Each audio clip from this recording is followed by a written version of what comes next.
Salam alaikum wa rahmatullah, bienvenue mes chers élèves dans cette nouvelle vidéo qui vient dans le cadre des vidéos consacrées à la correction des exercices du deuxième chapitre, dérivation et ses applications, études fonctions.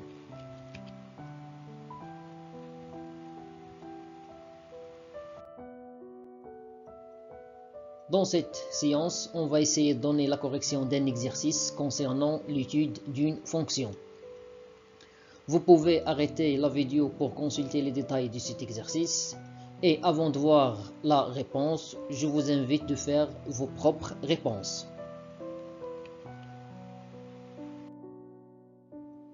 Commençons par la première question. Déterminons df l'ensemble de définitions de la fonction f. On a l'expression de f de x, c'est une fonction rationnelle. Alors, elle est définie si seulement si le dénominateur ne s'annule jamais, c'est-à-dire x moins 2 différent de 0, ce qui implique que x différent de 2. Alors, l'ensemble de définitions de la fonction f, c'est tous les nombres réels sauf 2. Autrement dit, c'est l'intervalle ouvert moins l'infini 2, union l'intervalle ouvert 2 plus l'infini. La deuxième question, calculons la limite de f de x quand x tend vers moins l'infini et la limite de f de x quand x tend vers plus l'infini. On a la limite de f de x quand x tend vers moins l'infini, c'est la limite de cette expression. Et cette expression, c'est une fonction rationnelle. Sa limite au voisinage de moins l'infini, c'est la limite du terme du plus haut degré au nominateur et même chose au dénominateur. C'est-à-dire la limite de x carré sur x quand x tend vers moins l'infini égale à la limite de x quand x tend vers moins l'infini égale à moins l'infini.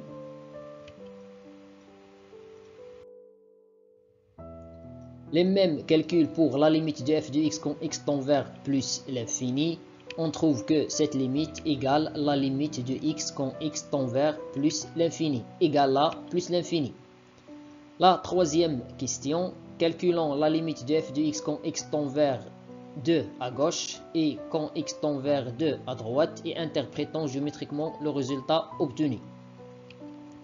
On a la limite de f de x quand x tend vers 2 à gauche égale à moins l'infini car la limite du nominateur égale à 1, il suffit de remplacer par 2, 2 au carré c'est 4, moins 3 fois 2 c'est moins 6, 4 moins 6 c'est moins 2, moins 2 plus 3 c'est 1. Et la limite du dénominateur, c'est la limite de x moins 2 quand x tend vers 2 à gauche égale à 0 moins, car x moins 2 s'annule en 2, à gauche de 2 c'est le contraire du signe de a égale à 1, le nombre multiplié par x, c'est un signe négatif, c'est pour cela on a 0 moins.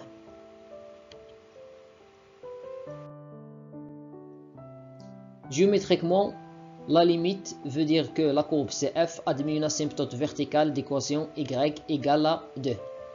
De la même manière, déterminons la limite de f de x quand x tend vers 2 à droite. Cette limite égale à plus l'infini car toujours la limite du nominateur c'est 1 et la limite du dénominateur c'est 0 plus car à droite de 2 on a un signe positif. Donc, géométriquement, la courbe CF admet une asymptote verticale d'équation x égale à 2.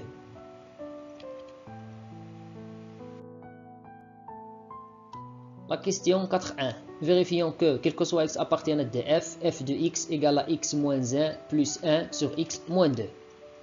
Soit x un élément de R sauf 2, c'est-à-dire df, on a x moins 1 plus 1 sur x moins 2. On a commencé par cette expression et on va montrer que cette expression, c'est l'expression de f de x.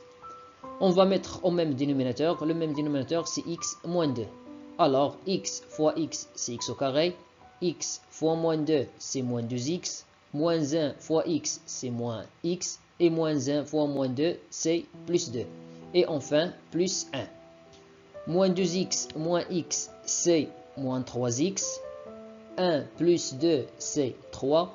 Et cette expression, c'est l'expression de f de x. D'où, quel que soit x appartienne à f, f de x égale à x moins 1 plus 1 sur x moins 2. La question 4.2. Prouvons que la droite d'équation y égale à x moins 1 est une asymptote oblique à la courbe CF au voisinage de plus l'infini. On a la limite de f de x quand x tend vers plus l'infini, c'est plus l'infini.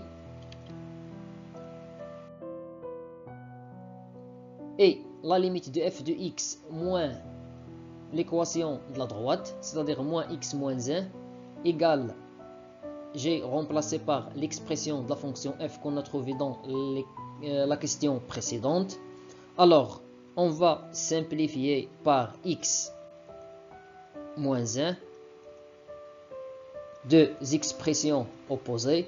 Donc, il nous reste la limite de 1 sur x moins 2 quand x tend vers plus l'infini, et cette limite égale à 0. Cela signifie que la droite d'équation y égale à x moins 1 est une asymptote oblique à la courbe CF au voisinage de plus l'infini. La question 4.3. Étudions la branche infinie de la courbe CF au voisinage de moins l'infini.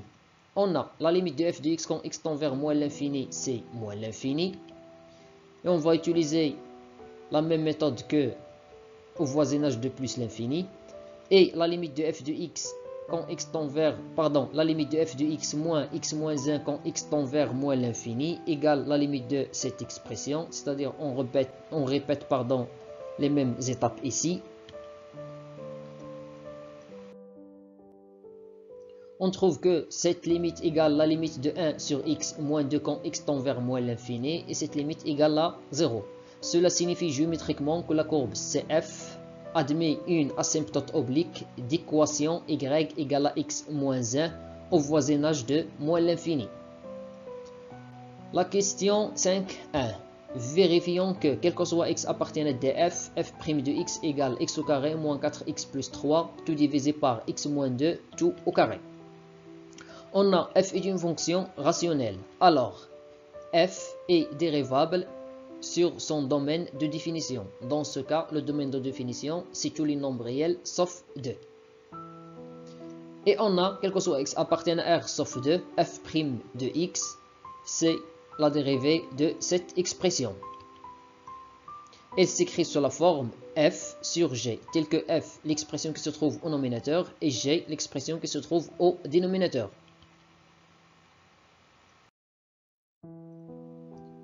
Égale f' fois g moins f fois g' tout divisé par g au carré.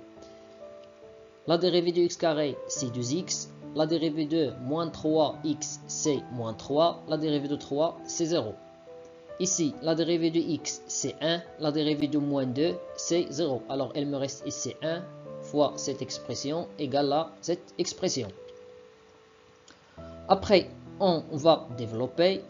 2x fois x, c'est 2x au carré. 2x fois moins 2, c'est moins 4x. Moins 3 fois x, c'est moins 3x. Et moins 3 fois moins 2, c'est plus 6. Et ici, on va éviter les parenthèses. Elles sont précédées par d'un signe moins. Alors, on va changer les signes de chaque terme. C'est moins x au carré plus 3x moins 3. Et le dénominateur, c'est x moins 2 tout au carré. Alors, on va simplifier. 2x au carré moins x au carré, c'est x au carré. Moins 3x et 3x, deux termes opposés. La somme égale à 0. Ici et ici. Alors, il nous reste moins 4x. Et après, 6 moins 3, c'est 3. Et voilà ce qui est demandé. Alors, quel que soit x appartienne à R sauf 2, f' de x égale à cette expression. 5.2. Étudions les variations de la fonction f sur df, puis dressons le tableau de variations. On a, quel que soit x appartienne à R sauf 2, f' de x égale à cette expression. Et on remarque que le dénominateur contient un carré, c'est-à-dire x moins 2 tout au carré. Il est toujours différent de 0 sur cet ensemble, sur R sauf 2. Cela signifie que le signe de f' de x sur R sauf 2 est celui du nominateur. Le dénominateur, c'est un trinôme de second degré. Alors, pour déterminer son signe, on va calculer le discriminant delta.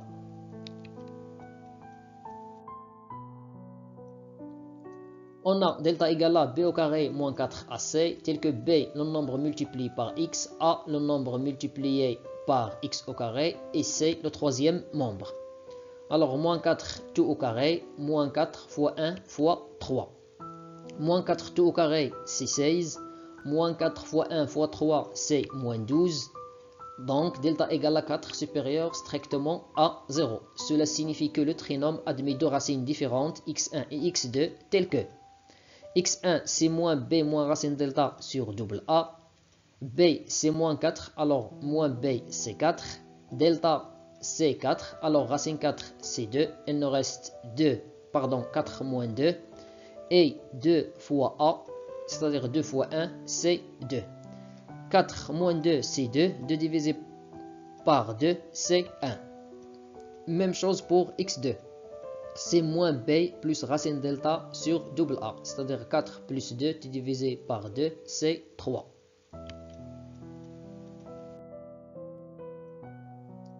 D'où le tableau de variation de la fonction f. Le signe de x au carré moins 4x plus 3. À l'extérieur dit racine, elle est positif. Alors, il est positif ici et ici. C'est l'extérieur des racines. Car le signe de a égale à 1.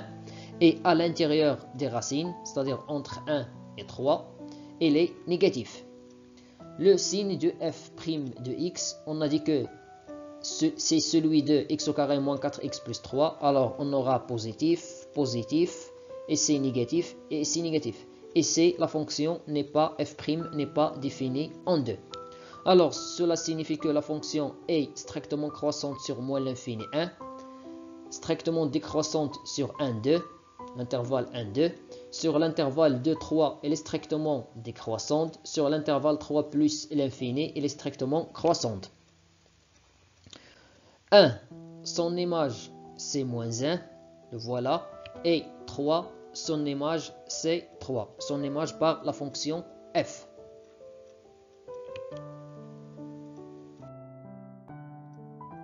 La question 5.3. Déterminons une équation de la droite tangente T à la courbe CF au point d'abscisse 3. On a l'équation de la tangente y égale f' de 3 fois x moins 3 plus f de 3. Or, f' de x, voilà son expression. Alors, on va remplacer par 3 pour déterminer f' de 3. 3 au carré, c'est 9. Moins 4 fois 3, c'est moins 12. 9 plus 3, c'est 12. 12 moins 12, c'est 0. Le dénominateur 3 moins 2, c'est 1. 1 au carré, c'est 1. 0 divisé par 1, c'est 0. Et voilà l'expression de f de x. On va remplacer par 3 pour calculer l'image de 3 par cette fonction. 3 au carré, c'est 9. 3 fois 3, c'est 9. 9 moins 9, c'est 0. Alors, il nous reste 3 sur 1 égale à 3. Et par suite, l'équation de la tangente, c'est y égale à 3.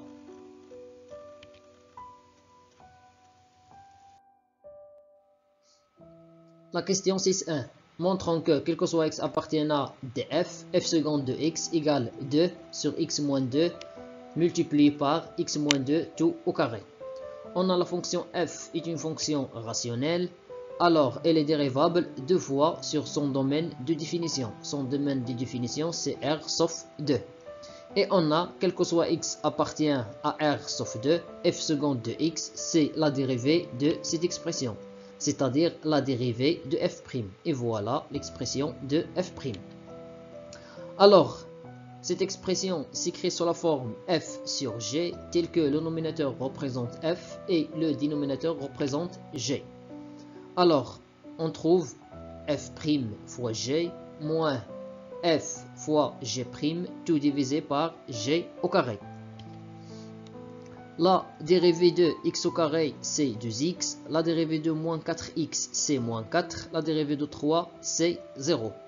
Et cette expression s'écrit sous la forme f à la puissance n égale n fois f' fois f à la puissance n moins 1. Le voilà.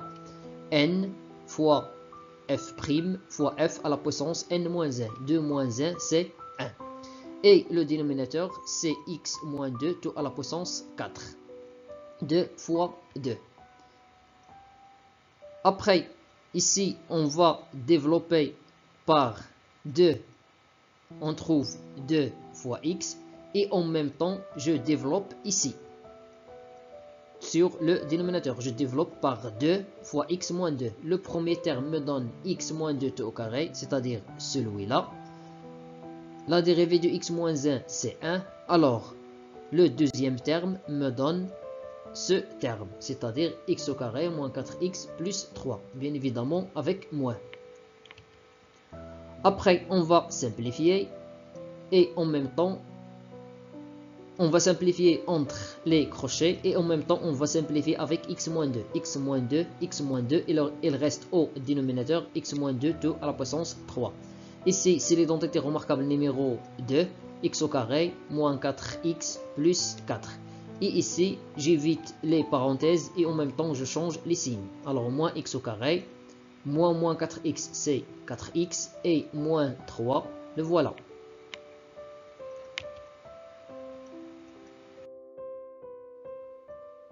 Après, on va simplifier x au carré avec x au carré de termes opposés. La somme égale à 0. Aussi, moins 4x et 4x. Alors, il nous reste 4 moins 3. Et 4 moins 3, c'est 1. 1 multiplié par 2, c'est 2. Et x moins 2 tout à la puissance 3, c'est x moins 2 fois x moins 2 tout à la puissance 2. Alors, quel que soit x appartient à R sauf 2, f seconde de x égale à 2 sur x moins 2 tout multiplié par x moins 2 tout au carré. La question 6.2. Déduisons que le signe de f seconde sur df est celui de x moins 2, puis déterminons la concavité de la courbe CF. On a, quel que soit x appartient à R sauf 2, f seconde de x égale à cette expression. Et sur cet ensemble, 2 sur x moins 2 tout au carré, il est strictement positif. Cela signifie que le signe de f seconde de x sur R sauf 2 est celui de x moins 2, c'est-à-dire ce terme. D'où le tableau de signe de x seconde et en même temps la concavité de la fonction f. Le signe de x moins 2, il s'annule en 2. À droite de 2, c'est le signe de a. A, le nombre multiplié par x, et à gauche, c'est le contraire du signe de a. F seconde, aussi il est positif ici, et il est négatif ici, elle n'est pas définie en 2. Puisque f seconde est positif sur l'intervalle 2 plus l'infini, alors la courbe CF est convexe. Et sur l'intervalle moins l'infini 2, f seconde est négative, alors la courbe CF est concave.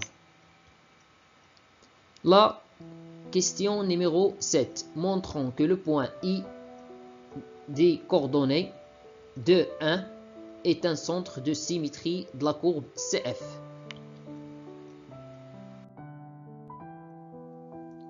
Montrons la condition. Quel que soit x appartient à D, double A moins x appartient à D. C'est-à-dire, quel que soit x appartient à D dans ce cas, c'est R sauf 2.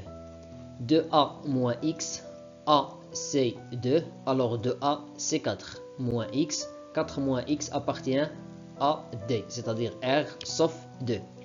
Soit x un élément de R sauf 2, on a x il est différent de 2, x un élément de R sauf 2, c'est-à-dire x différent de 2. Implique que moins x différent de moins 2, j'ajoute 4, c'est-à-dire 4 moins x différent de 4 moins 2, 4 moins 2, c'est 2. Cette expression signifie que 4 moins x appartient à R sauf 2. Alors, quel que soit x appartient à R sauf 2, 4 moins x appartient à R sauf 2. Montrons la deuxième condition, c'est-à-dire montrons que quel que soit x appartient à D, f de 2a moins x moins f moins 2b égale moins f de x.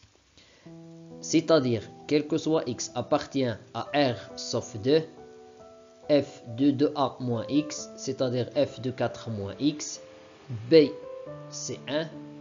2b, c'est 2. Alors, moins 2 égale à moins f de x. Soit x un élément de R privé de 2. On a f de 4 moins x moins 2 égale à cette expression. Ici, je prends l'expression de f, cette expression, et je remplace x par 4 moins x. J'obtiens 4 moins x moins 1 sur 1 sur 4 moins x moins 2. Je simplifie.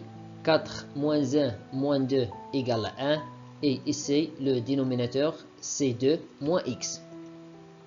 Après, ici, on va factoriser par moins et on va transférer ce moins vers le nominateur. On obtient moins 1 sur x moins 2.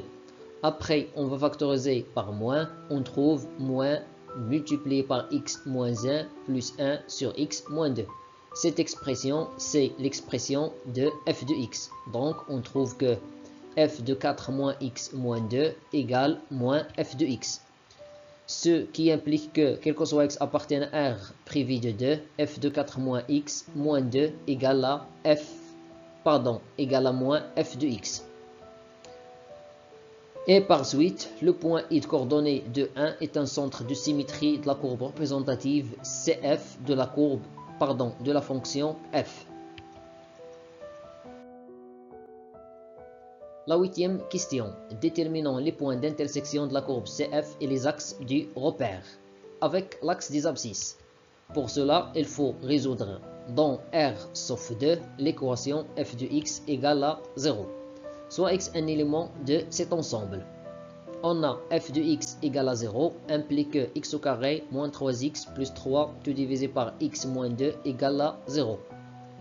Une fraction est nulle si seulement si le nominateur est nul et le dénominateur différent de 0. Alors, cela implique que x au carré moins 3x plus 3 égale à 0. Déterminons le discriminant, ou bien pour déterminer les solutions de cette équation, on va calculer le discriminant delta. On a delta égale b au carré moins 4 ac. B c'est moins 3, a c'est 1, c c'est 3. Alors, moins 3 tout au carré, moins 4 fois 1 fois 3. Moins 3 au carré c'est 9, moins 4 fois 1 fois 3 c'est moins 12. Alors, égal à moins 3, inférieur strictement à 0. Alors, l'équation x au carré moins 3x plus 3 égale à 0 n'a pas de solution dans R sauf 2. Et par suite, l'équation f de x égale à 0 n'a pas de solution dans R privé de 2. Ce qui implique que la courbe CF ne coupe pas l'axe des abscisses. L'intersection avec l'axe des ordonnées. Pour cela, on a 0 appartient à df, df c'est R sauf 2. On va calculer l'image de 0 par la fonction f. C'est-à-dire, on va remplacer x dans l'expression de f de x par 0. On trouve 0 au carré, moins 3 fois 0, plus 3, tout divisé par 0, moins 2. Égale 0, moins 0, plus 3, tout divisé par moins 2. Égale moins 3 sur 2.